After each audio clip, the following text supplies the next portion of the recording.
कारण साखर व्यवसाय जो आहे हा साखर जरी गोड असली तरी व्यवसाय करणाऱ्याला मात्र डायबिटीज झाल्याशिवाय राहत नाही. त्यामुळे आता अभिमन्यूजी तुम्ही काळजी घ्या की तुम्हाला डायबिटीज व्हायला नको. आम्ही अनुभवी आहोत. तुमच्याकरता काही गोष्टी चांगल्या आहे की तुम्ही मराठवाड्यात आहात, मी विदर्भात आहे आणि तुमच्यासारखी दुर्बुद्धी मलाही पण झाली आणि मी विदर्भात 22 साखर कारखान्यांनी दिवाळं पिटलं आणि मी आता 4 साखर कारखाने चालवतो आणि सतत गेल्या 15 वर्षापासून 40 कोटी रुपये कमीत कमी वर्षाचा घाटा करतो. 40 कोटी रुपये.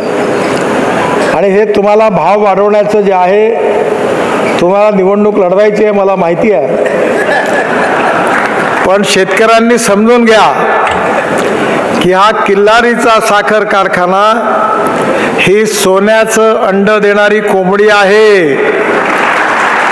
हिला एकाच दिवशी कापलं तुम्ही आणि अभिमन्यूजींना लंब केलं तर कारखाना चालला नाही तर तुमचं नुकसान होणार आहे.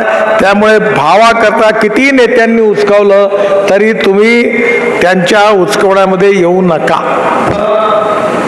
हे जे काही आपण स्वीकारलं आहे अभिमन्यूजी, हे खूप मोठं आव्हान आहे, पण यात तुम्ही यशस्वी व्हाल या शुभेच्छा देण्याकरता मी आलो आहे. यशस्वी प्रयोग झालाच पाहिजे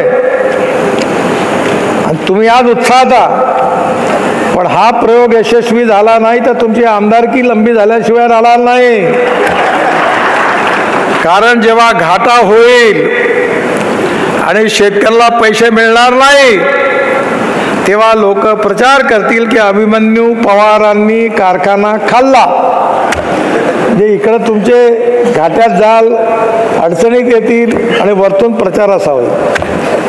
म्हणून तुम्ही आता याच्यात बोट घातलंच आहे.